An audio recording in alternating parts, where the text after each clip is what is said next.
Good evening, and welcome to the Song of Urania, a podcast about the history of astronomy from antiquity to the present, with new episodes every full moon.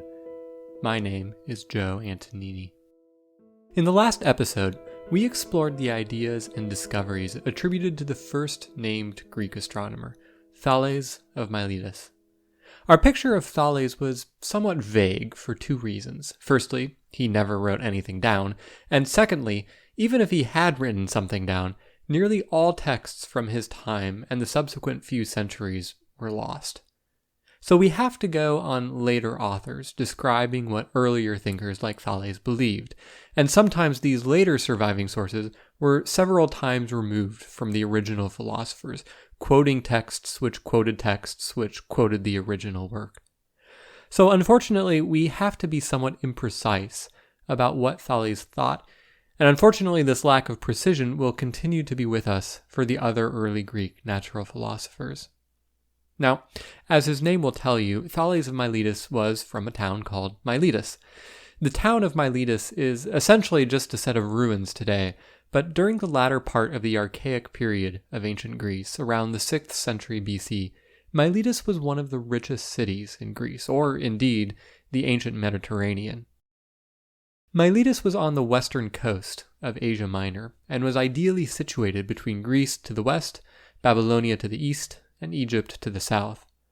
As a linchpin of international trade in its day, it grew wealthy and became capable of supporting a rich intellectual life, both because of the material wealth that the city saw, but also as a nexus for Greek, Mesopotamian, and Egyptian ideas to mix. Many of the earliest known Greek philosophers either hailed from Miletus or its environs, or came to Miletus to make their name. This early intellectual revolution was termed the Ionian Enlightenment by the late American physicist John Freely, Ionia being the region of Greece in western Anatolia where Miletus was situated.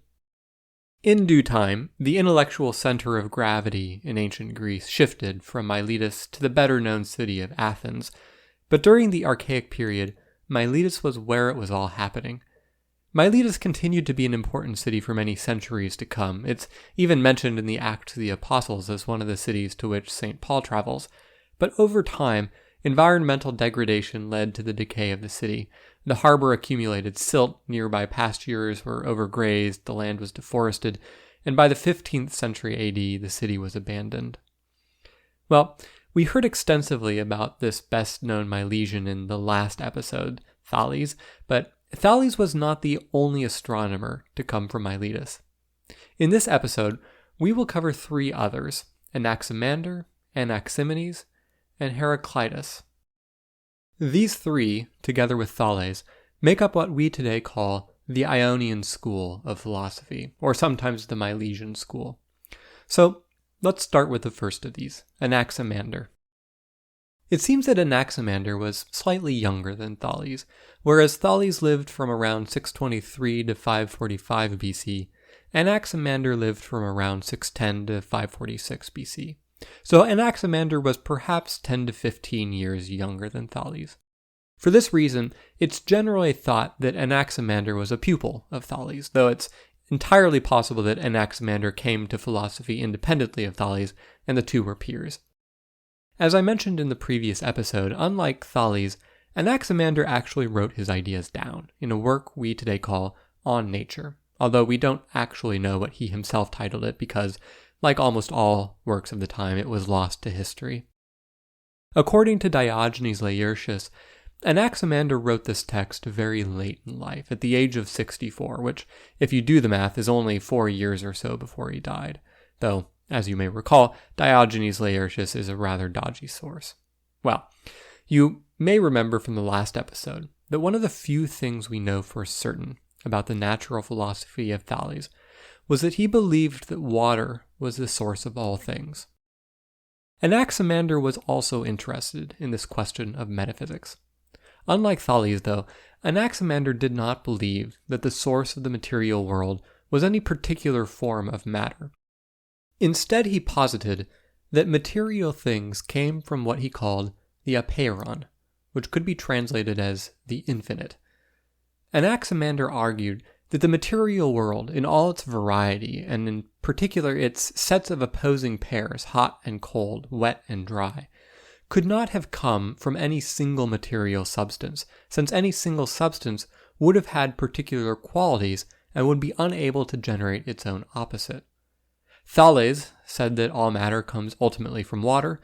The earth and atmosphere separated out from the water, but the earth was dry. Anaximander asked how this could be possible. You would need some substance which was already or inherently dry that could dry out the water and precipitate earth. But if all was water in the beginning, no such substance existed, so there had to be something else, something which contained in itself all pairs of opposites.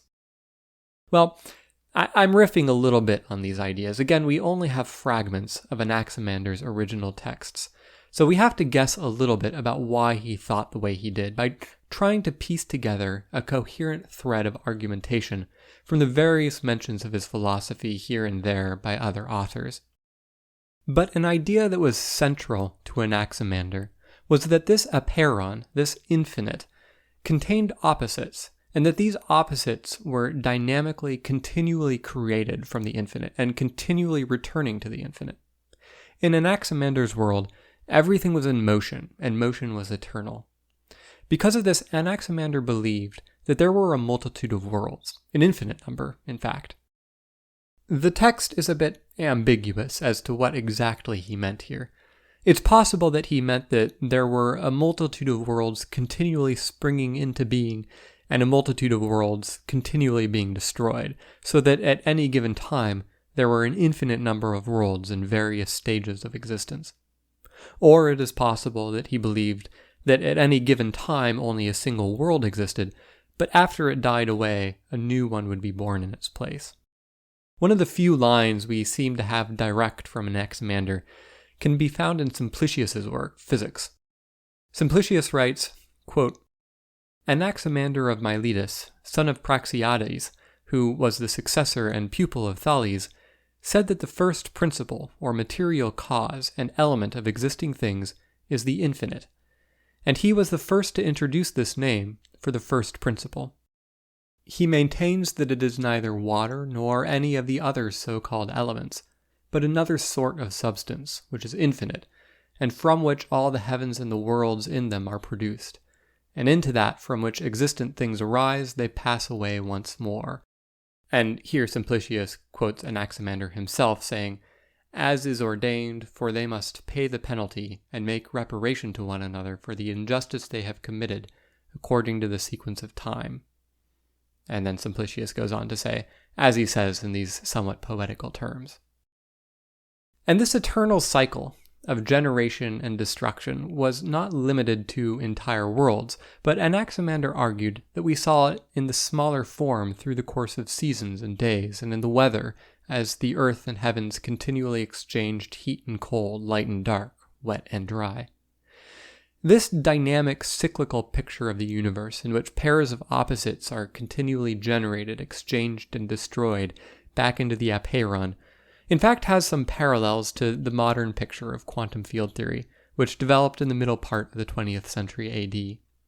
In this picture, the vacuum of space is not so much a void, but has something of the infinite to it, and sees an eternal, dynamically changing landscape of pairs of virtual particles and antiparticles springing from the vacuum, lasting a short while, and then collapsing back in on themselves, annihilating each other in the process.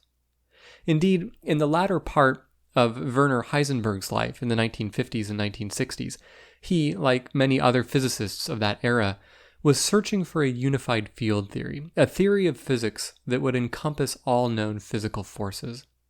And he came to believe that, ultimately, the various elementary particles that we observe are not distinct, but must be particular stable solutions to an underlying indeterminate form of matter, in a similar way to how the 6 Platonic solids, the cube, pyramid, icosahedron, and so on, are various manifestations of the underlying concept of a 3-dimensional solid with equal faces. The physicist Max Born saw the similarity of this underlying substance to the apeiron of Anaximander and began to call it such. Well, ultimately Heisenberg was not able to work out a complete and consistent unified field theory before his death, but it is apparently a very tricky problem. Physicists have now been attempting to find a unified field theory, or more generally, a grand unified theory, for half a century now without success. Well, although Anaximander's metaphysical idea of a pairon, the infinite primordial substance, may be somewhat back in fashion today, we cannot say the same of his other ideas. According to pseudo-Plutarch, you'll remember him as the unknown author who tried to pass off his writings as those of the more famous author Plutarch. He wrote about Anaximander's cosmogony, quote, "That which is capable of begetting the hot and the cold out of the eternal was separated off during the coming into being of our world, and from this there was produced a sort of sphere of flame which grew round the air about the earth as the bark round a tree. Then this sphere was torn off, and became enclosed in certain circles or rings, and thus were formed the sun, the moon, and the stars." End quote. Like Thales, Anaximander also had a cosmology, a model of the structure of the universe. Anaximander agreed with Thales that the Earth was a short cylinder. However, Anaximander went further than Thales and actually specified the proportions of the cylinder. He claimed that the diameter of the cylinder was 3 times as large as its height. Unfortunately, only this claim survives. We don't actually know how he arrived at this assertion. Pseudo-Plutarch simply writes that, quote, "The Earth, Anaximander says, is cylinder shape, and its depth is such as to have a ratio of 1/3 to its breadth." End quote. And that's all there is to that. So it would appear from his cosmology that we do not see any especially sophisticated ideas. But there's an interesting detail in his cosmology that is actually remarkably sophisticated and would have important implications through the history of physics right down to today. And this is that, unlike Thales, who posited that the cylinder of the Earth was floating in a vast ocean, Anaximander posited that the cylinder of the Earth was actually suspended in air. Well, how is this possible? How could the Earth maintain itself suspended in air when gravity, it would seem, should pull it down? When Aristotle was explaining the ideas of Anaximander in his work on physics, Aristotle presented the argument that this was possible because the Earth was equidistant from all the other heavenly bodies. Specifically, Aristotle says, quote, "For that which is located in the center, and is similarly situated with reference to the extremities, can no more suitably move up than down or laterally, and it is impossible that it should move in opposite directions at the same time, so that it must necessarily remain at rest." End quote. In essence, because the Earth is in the center of all things, it cannot arbitrarily pick out some direction to go and move toward it, so it stays in one place, at rest. Aristotle rightly describes this argument as ingenious. Centuries later, Isaac Newton invoked a similar argument.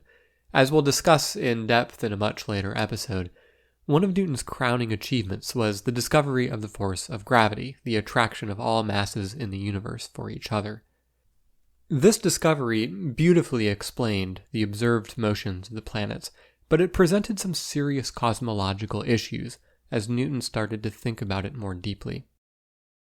Sometime earlier, the chemist Robert Boyle, after his death, had left some money in an endowment to fund an annual series of lectures to combat atheism, a dangerous idea that God did not exist, and which was starting to spread alarmingly in the intellectually raucous London coffeehouses of the late 17th century.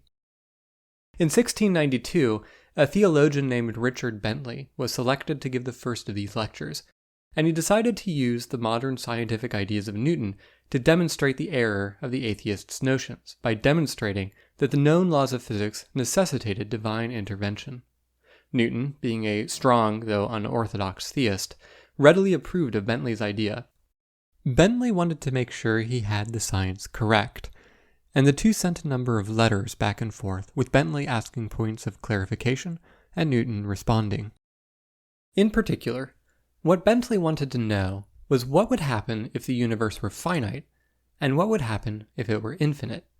Because it would seem that if the universe were finite in extent, then the mutual attractive force of gravitation would pull all the matter together, and it would all collapse in on itself.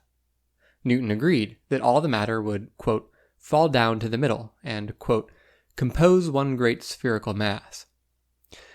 But if the universe were infinite, Newton assured Bentley that the universe could not collapse in on itself because the force of gravity would pull equally in all directions and the matter would not know which way to fall. Since we observed that the universe was not one great spherical mass, this meant that the universe was necessarily infinite in extent, which was then invoked in the lecture as evidence of God's infinite power and majesty. This sort of argument from symmetry, that the universe could not simply arbitrarily choose between two equal things, grew in importance in physics over the following centuries and became a centerpiece of 20th and 21st century physics. By the 20th century, physicists were frequently invoking various kinds of symmetries to place constraints on the various possible forms of the physical laws. Of course, the details of these kinds of arguments were frequently very technical, but we can get a taste for what this kind of argument looks like by considering how we might go about deriving Newton's law of gravitation. You may remember Newton's law. It just says that the gravitational force between two objects is the gravitational constant times the mass of the first object times the mass of the second object divided by the distance between the two masses squared. Capital G times m1 times m2 divided by r squared. So why does this equation have the form that it does? Well, the first part, capital G, the gravitational constant, can just be stuck in automatically. From a physical standpoint, this factor isn't really doing anything except converting between units. We have masses and distances on the right-hand side, and we need a force on the left-hand side. And the gravitational constant is basically just a way to convert the units on the right to the units of force on the left. Of course, the specific value of the gravitational constant has to be measured experimentally, but from the perspective of just figuring out what the equation looks like, the specific value isn't super important. Its numerical value simply tells us how strong the force of gravity is in whatever unit system we've chosen. So that's where the capital G comes from. But even in this first step, we've already made use of symmetry, because we're implicitly assuming that gravity has the same strength everywhere in the universe. This is a plausible thing to believe. If we assume that no location or direction in the universe is special in any way, that there is complete symmetry of translation in the technical jargon, then that would imply that the force of gravity is the same strength everywhere, and that would imply that capital G is a constant, independent of position. What about the m1 and m2? Well, we can figure out that the gravitational force must be proportional to m1 and m2 by imagining the gravitational force between two blobs of matter. Take the second blob, and now draw an invisible line through it, dividing it into a left half and a right half. Instead of calculating the gravitational force between the first blob and the entire second blob, you could instead calculate the force between the first blob and the left half of the second, and also calculate the force between the first blob and the right half of the second. From the perspective of the universe, there's no difference how you do it, so if you add the forces from the two halves, you'd better get the same force as if you'd calculate it from the entire blob all at once. Well, maybe you're washing dishes or driving right now as you're listening to this and can't work out the math, but the only way for this to be true, no matter how you divide the second blob with imaginary lines, is if the force is proportional to the mass of the blob. And, by symmetry, what goes for the second blob also has to go for the first blob, because we chose one to be the first and the other second arbitrarily. So we know that the gravitational force has to be proportional to capital G times m1 times m2. What next?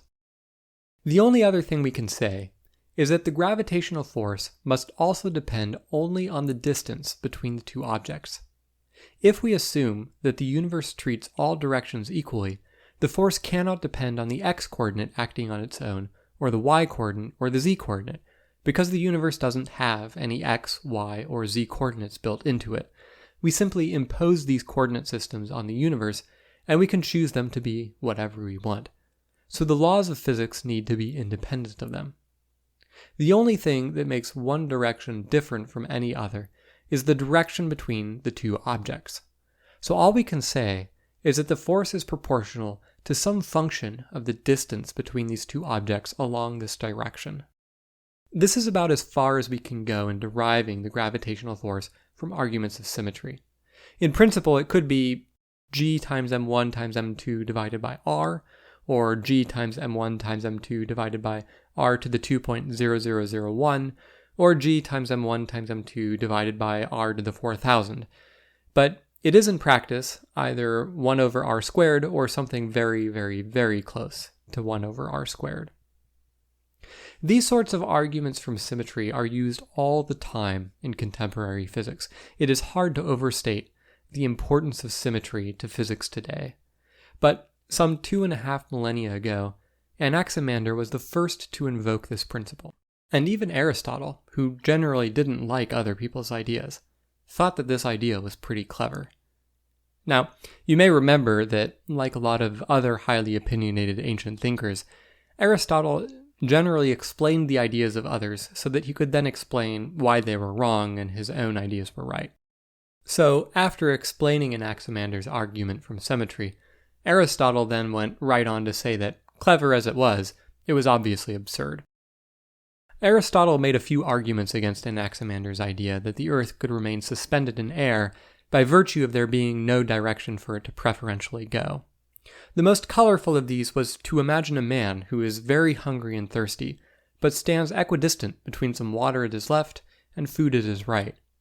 Are we to assume that he will simply die of hunger or thirst because he cannot choose which direction to go? According to Anaximander, it would seem that the man would perish. This argument became more famously known as Buridan's ass, after it was revived in the 1300s by the French philosopher Jean Buridan. Buridan was an extremely important natural philosopher of the late Middle Ages who developed the impetus theory of motion, which broke with Aristotelian physics and laid the groundwork for the theory of inertia, which developed a few centuries later, and we will have much more to say about him in a later episode. But here, Buridan took Aristotle's argument and turned it from physics to the philosophy of the mind. He claimed that if a person had to choose between two options, each of which were equally good or each of which were equally evil, their will would be unable to decide until circumstances changed. Buridan's critics viewed this position as ridiculous and invoked the example of a donkey being set equidistant between two equal piles of hay and starving to death because it can't decide which one to eat, the donkey becoming known as Buridan's ass. Now, Buridan was no dummy, and it turns out that the philosophical argument at play in Buridan's writings that led to this claim of his was a little more subtle than it might first appear from the donkey starving to death. One of the major intellectual debates of his day concerned the relationship between the intellect and the will. Aristotle and St. Thomas Aquinas had staked out a position in which they claimed that the will was completely subordinate to the intellect, a position known as intellectualism or naturalism. By contrast, there was another school of thought that had developed in Franciscan circles from the philosophy of St. Augustine that claimed that the will could sometimes act independently of the intellect, a position known as voluntarism. Buridan here was attempting to find a compromise position between the intellectualist and voluntarist philosophies. In this framework, the intellect was responsible for judging the moral ramifications of a particular action, whereas the will was responsible for selecting which action to carry out. Jean Buridan emphasized the role of uncertainty in the intellect's judgment of the moral consequences of an action. Since, in this life, we cannot know the full consequences of our actions, it is often the case that the intellect simply cannot make a judgment as to whether one action is morally superior to another, and in these circumstances, the will is forced to a position of inaction until the situation changes and the intellect can make a definitive judgment. Now, modern philosophers seem to be of the opinion that this was not really a very good compromise between the intellectualist and voluntarist positions. It looks a great deal like the intellectualist position dressed up in the language of the voluntarists, but the intellectualist position had been targeted in the condemnation of 1277, and so there was a need for these ideas to be stated in somewhat different language. I won't go into more detail on these philosophical issues because it would take us further astray than we already are, but be assured that I will probably devote an entire episode to the condemnation of 1277 once we get to the astronomy of the Middle Ages, because the condemnation and the debates that led to it were a highly consequential event in which the Western intellectual tradition seriously grappled with the question of life on other worlds. Well, back to Anaximander. We have seen now that he believed all matter to have its roots in the apeiron, or infinite, and that the world was a cylinder floating in air. But Anaximander had more to say about the structure of the planets and the sun, which we might call his wheel theory. Now, we're once again butting up against the limitations of learning about his ideas from sources several times removed from the original, because the versions of this wheel theory that survive are somewhat ambiguous. But the most common interpretation is that Anaximander believed the sun to be a giant wheel that lay along the ecliptic with the Earth at the center of the wheel. So, imagine a bicycle wheel whose center is at the Earth, and we, standing on the Earth, are looking out along the spokes at the inner part of the rim across the sky. Anaximander claimed that this wheel was not visible to us, except that it had a circular hole in it, sort of like the nozzle of the bike wheel. The wheel contains compressed air and fire, which are emitted by the circular vent which produces the disk of the sun which we see in the sky. Likewise, there is another wheel for the moon, and possibly wheels for each of the stars as well. In Anaximander's cosmology, the moon was closer to the Earth than the sun, and the stars were even closer than the moon. Now, we don't know exactly what Anaximander thought these wheels were made of. Evidently, the material is unusual because it is clearly sort of invisible, since the moon's wheel does not block out the light from the sun at the places where they overlap, but it also cannot be completely invisible since it doesn't show the fire inside the wheel. The light from the sun is only visible through the circular vent. Nevertheless, Anaximander used this idea of vents in a wheel to explain solar and lunar eclipses, along with the phases of the moon. These were simply instances when the vents partially or completely closed. Anaximander went into even more detail about the structure of his wheel theory. He specified that the size of the sun was 27 or 28 times as large as the Earth. Now, this is a bit of an odd assertion because these two numbers both come to us from the same source, Aetius. In one part, Aetius says that Anaximander claimed that the sun was 28 times as large as the Earth, and in another part, he claims that it was 27 times as large. And to make matters even worse, in the same sentence, he also says that the sun is the same size as the Earth. Specifically, in one line he says, quote, "The sun is a circle 28 times the size of the Earth. It is like a chariot wheel, the rim of which is hollow and full of fire, and lets the fire shine out at a certain point in it through an opening like a nozzle in a pair of bellows. Such is the sun." End quote. In the other line, Aetius says, quote, "The sun is equal to the Earth, and the circle from which the sun gets its vent and by which it is borne round is 27 times the size of the Earth." End quote. The way this should probably be interpreted is that the overall size of the wheel is 27 or 28 times the size of the Earth, but the size of the vent in the wheel is equal to the size of the Earth. In more modern terms, we would say that the distance from the Earth to the sun is 27 or 28 times the radius of the Earth. Now, why the ambiguity in 27 or 28? We have to read between the lines a little bit, but what is probably meant here is that the inner radius of the wheel is 27 times the size of the Earth, whereas the outer rim of the wheel is 28 times the size of the Earth. This would make the thickness of the wheel the same size of the Earth, which then explains why Anaximander claims the disk of the sun itself to be the same size as the Earth. As with Anaximander's claim that the height of the Earth's cylinder was 1/3 its diameter, we don't know exactly how Anaximander came up with these numbers for the size of his proposed wheel. What we do know, however, is they aren't at all plausible. If the vent out of which we viewed the sun were the size of the Earth, and it were 27 times farther away than the size of the Earth, this would imply that the angular diameter of the sun was 4 degrees, whereas its actual value is very close to half a degree. Now, the ancient Greeks did not have sophisticated measuring equipment, but you don't need to have any sophisticated measuring equipment to know that the angular diameter of the sun is way less than 4 degrees. In fact, the thickness of your pinky finger, held at arm's length, is about 1 degree. So, the disk of the sun is about half as wide as your pinky finger. If the sun were 4 degrees in size, it would be nearly as wide as your index, middle, and ring fingers put together. We can get a possible hint as to what might be going on here by looking at Anaximander's picture of the moon.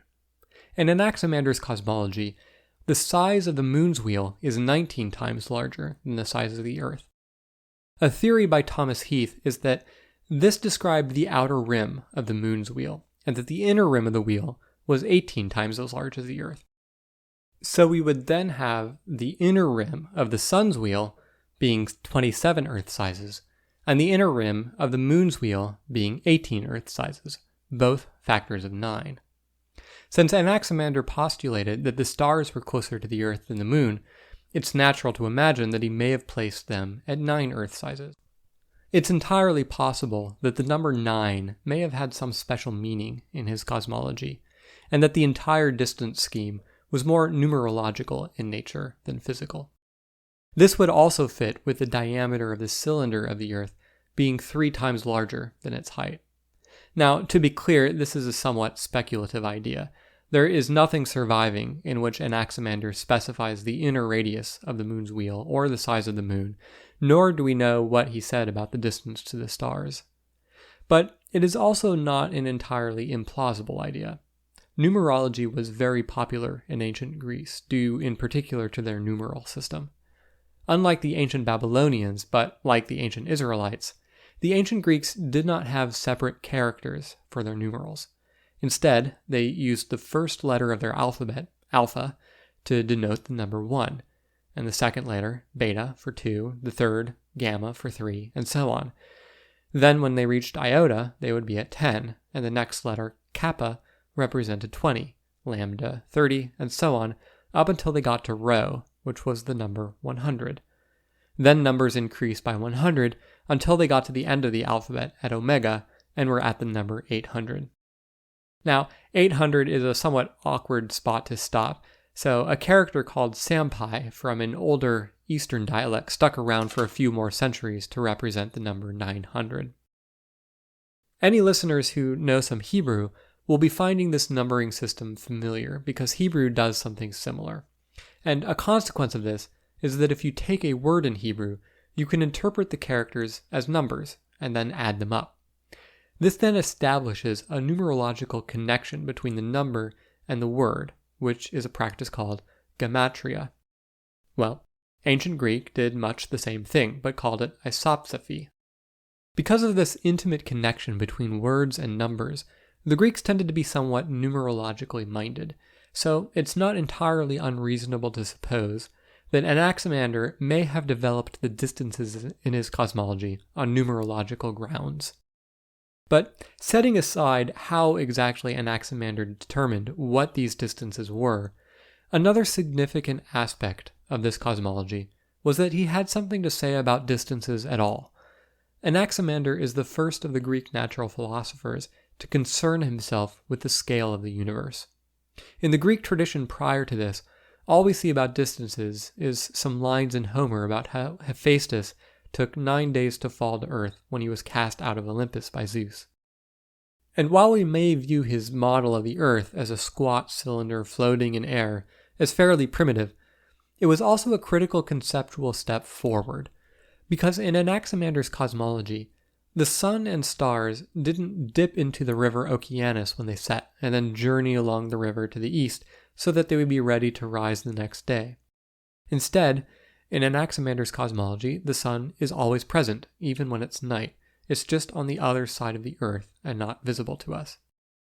This is a sophisticated idea with big consequences, and as far as we know, Anaximander made that conceptual leap first. So, while Thales earned the honor of being elevated to one of the famous 7 sages of Greece, at least based on the surviving fragments of his thought, It does seem as though Anaximander was the more sophisticated thinker of the two, though we don't know exactly how many of Anaximander's ideas came ultimately from Thales, since Thales didn't write anything down. Anaximander made a few other contributions to the natural philosophy of his day.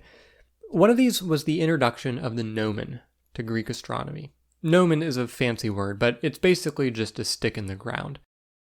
By looking at the length of the shadow cast by the stick, you can measure the elevation of the sun, and then measure how it changes over the course of a year. You may recall that we discussed something similar in Babylonian astronomy way back in episode 6. The Babylonians had been using the gnomon prior to Anaximander's time, and it's probable that Anaximander did not develop this independently, but learned about it from the Babylonians and was the first to introduce the gnomon to Greek astronomy. Anaximander was also the first Greek to draw a map of the known world. But since none of Anaximander's texts have survived, you won't be surprised to hear that the map doesn't survive either. And Anaximander had ideas about meteorology. In Anaximander's conception, lightning and thunder are produced by collisions of clouds. Sometimes, however, the collisions are weak, which produces thunder but no lightning. The final thing I'll say about Anaximander is that he also proposed a theory of evolution. The surviving fragments about Anaximander's ideas on the origin of species are a little confused, but it seems like in Anaximander's theory, humans ultimately came from fish. According to Ionius, quote, Anaximander said that the first living creatures came into existence in the moist element and had prickly coverings, but as they advanced in age, they moved to the drier part, and when the covering peeled off, they survived in their changed state for a short time. End quote. Anaximander's evidence for this theory was that humans have such a long infancy compared to other animals. Because of this, we humans could not have been primordial species, because we could not have survived in the early world with this long an infancy. This seems to imply that in Anaximander's view, the conditions for survival in the early world were harsher than they are today, but we don't see any surviving texts that corroborate that. Well, there we have Anaximander of Miletus. In many ways, he is the high point of the astronomy of the Ionian School, but we still have two more astronomers to talk about, Anaximenes and Heraclitus. Just as Anaximander was probably a student of Thales, Anaximenes was probably a student of Anaximander, and just as Anaximander rejected Thales' theory that all matter had its origin in water, Anaximenes rejected Anaximander's theory that all matter had its origin in the infinite, his so-called apeiron. Anaximenes was also interested in determining the origin of all matter, but for him, the origin of matter was in air rather than some unknown substance. One of the few fragments we have from Anaximenes' writings says, quote, just as our soul, being air, holds us together, so does breath and air encompass the whole world. End quote. In other respects, Anaximenes' cosmology was pretty similar to Anaximander's. He also held that the Earth was a cylinder, although he seems to have believed that the Earth was much flatter than Anaximander's cylinder, which had a height of 1/3 its diameter. But just as with Anaximander, Anaximenes believed the flat Earth to be floating in air. Anaximenes didn't invoke an argument from symmetry as to what keeps the Earth aloft, though. Instead, he argued that because the Earth was so flat, the pressure from the air kept the Earth from falling. And Anaximenes didn't limit himself to flattening only the Earth. He got rid of Anaximander's wheels and held that the sun and moon were also flat disks, comparing them to leaves. This structure made them susceptible to the vagaries of the winds.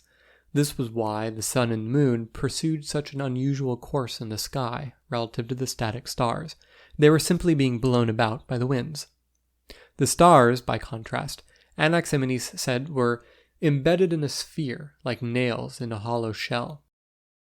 Anaximenes broke from Anaximander in one other important way concerning these stars embedded in a shell, which was that he argued that the stars were further from us than the sun, because unlike the sun, we don't feel their heat.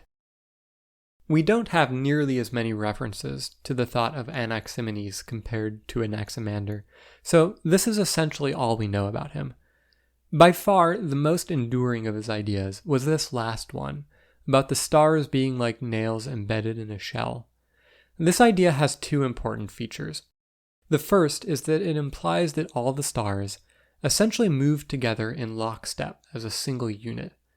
And importantly, it also implies that they do not disappear when they set.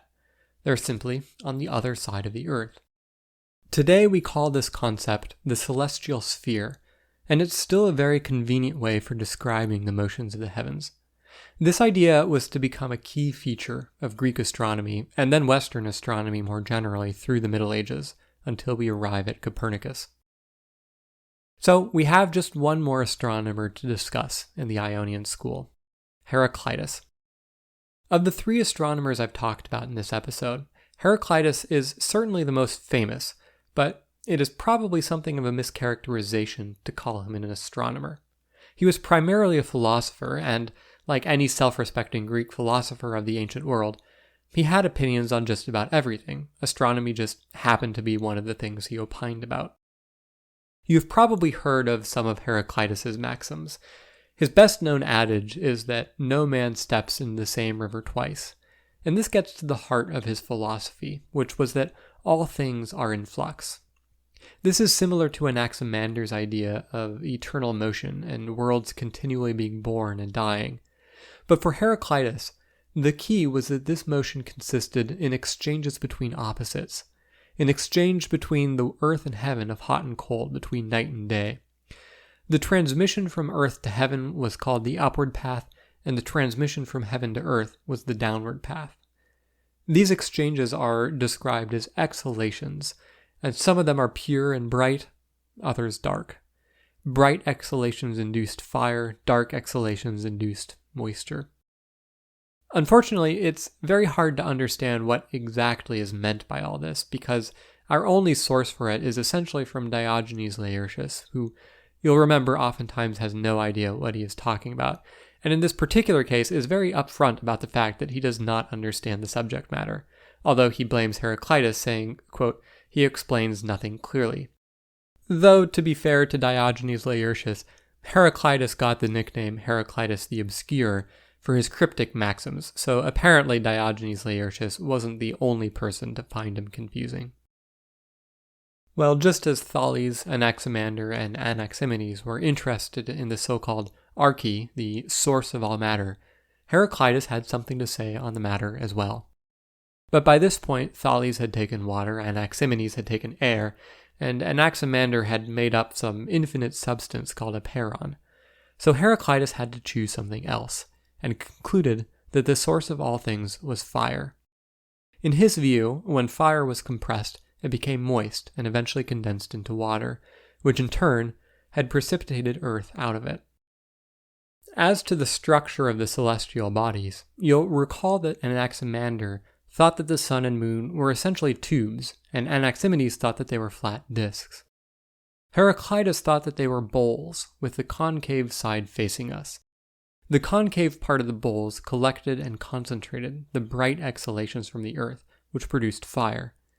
Because the moon was closer to the earth, the air around it was less pure, which gave it a dimmer light. Heraclitus also had a convenient explanation for eclipses and the phases of the moon. These occurred whenever the bowls happened to turn around, either partially or fully, depending on the phase or kind of eclipse.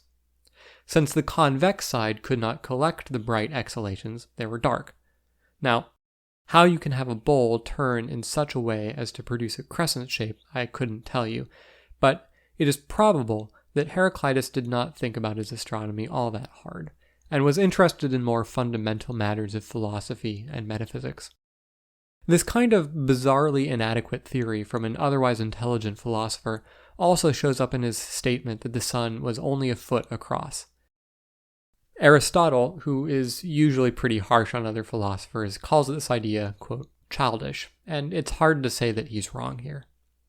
Heraclitus also had some interesting opinions on the motions of the heavens, although they were largely a regression on the ideas of Anaximenes.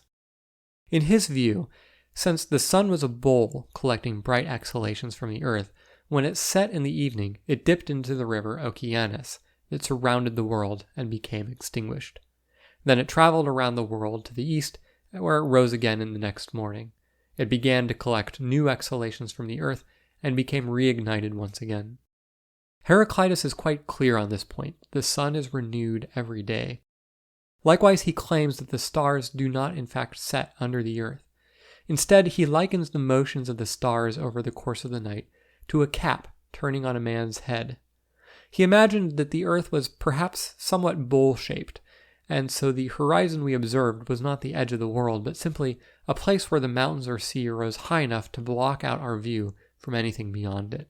When the stars seemed to set, they were still above the earth, just over another part of it, and being blocked from our sightline. If this explanation doesn't seem to make much sense to you, don't worry, you are not wrong. Trying to explain this line of thought in a convincing way is really pretty much impossible, since we just don't have any of his original works, and end up relying so much on secondary and tertiary sources who themselves were frequently confused. Some scholars have supposed that Heraclitus may have actually believed that the stars went under the earth when they set, and that the cap he was talking about was more like a kippa that is sort of set slightly back on the head, instead of like a bowler hat that is perched right on top. But this doesn't seem to work well with the idea that the sun gets extinguished when it sets into the river Oceanus every night. On the whole, the astronomy of Heraclitus seems to be a regression back towards the primitive astronomy of Homer and Hesiod. But, as I mentioned, Heraclitus was far better known for his other philosophy. He just gets short shrift here because this is an astronomy podcast, and his astronomy was less compelling. He was also quite well known for his misanthropy and his general lack of faith in the moral capability of humanity, believing that most men were semi-conscious at best and evil at worst, and only rare exceptions were truly good. For this attitude, he later acquired the nickname the Weeping Philosopher, in contrast to Democritus, who became known as the Laughing Philosopher, for his jovial attitude when he pondered upon the folly of man. Okay, so there you have Anaximander, Anaximenes, and Heraclitus, who, together with Thales from the previous episode, constituted the Ionian School. I'll end by making just a few notes about the Ionian School in general, because these thinkers had a few things in common besides all coming from the region of Ionia. Certainly the most salient commonality among them was that they had a deep interest in metaphysics, and in particular in understanding what the fundamental composition of matter was. And more than just pondering on this question, the philosophers of the Ionian School all came to the same general position, namely monism, which is the idea that at its root, all matter is of the same substance. We merely view it in different states. They all disagreed with each other as to what exactly that fundamental substance was. Thales said water, Anaximenes said air, Heraclitus fire, and Anaximander the aperon. But they were in agreement that one such substance existed. This position of monism is still with us today. We heard a little bit about it in the efforts of Werner Heisenberg at the end of his life, and other physicists today carry on the tradition in string theory and other speculative theories of fundamental physics that posit that the vast diversity of apparently elementary particles we observe are in fact different states of a single kind of matter, whether it be a small loop or string or D-brane or something else entirely. But monism wasn't the only available position, and over the course of the centuries of natural philosophy in the West, it was certainly not the dominant view. Generally, the pluralistic view that there are multiple fundamental substances has reigned supreme in Western thought, whether these substances were the four classical Aristotelian elements of earth, air, fire, and water, or the elements of the periodic table in the 19th century, or the particles of the Standard Model of the 20th. A third option, which could be considered a special case of pluralism, is dualism, which holds that there are only two fundamental substances, and usually these are opposites in some way. Dualism has been the fundamental Western approach to the philosophy of mind since the time of Descartes, and is still popularly accepted. But this is not a material dualism. Instead, Descartes had argued that the material world, and the mental experience of consciousness were composed of two fundamentally different substances. In other words, you have a mind and you have a body, but they are fundamentally separate things. You cannot make a mind purely out of matter, and you cannot make matter purely out of a mind.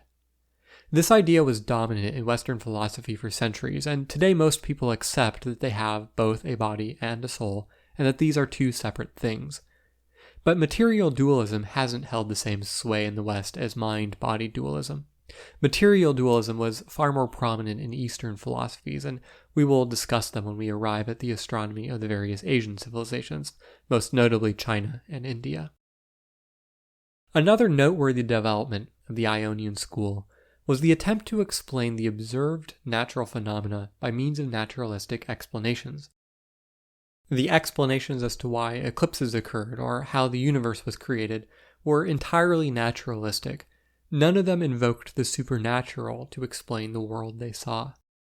So even if the particular explanations they developed seem naive to us, the mode of explanation they used was a radical break from the past and was the first step towards modern science. And the final development of the Ionian School was that there was a school at all. This was the first instance in Greek civilization of people deciding to devote their lives to thinking about questions of philosophy and astronomy, and then communicating their ideas to pupils who studied from them. The institution of the philosophical school became more formalized in Athens during the classical period, but the major feature of this institution, a philosopher who developed his own unique ideas and taught a group of students, originated here in Miletus in the Ionian School. So, there you have it, the Ionian School, the first of many in the Greek tradition.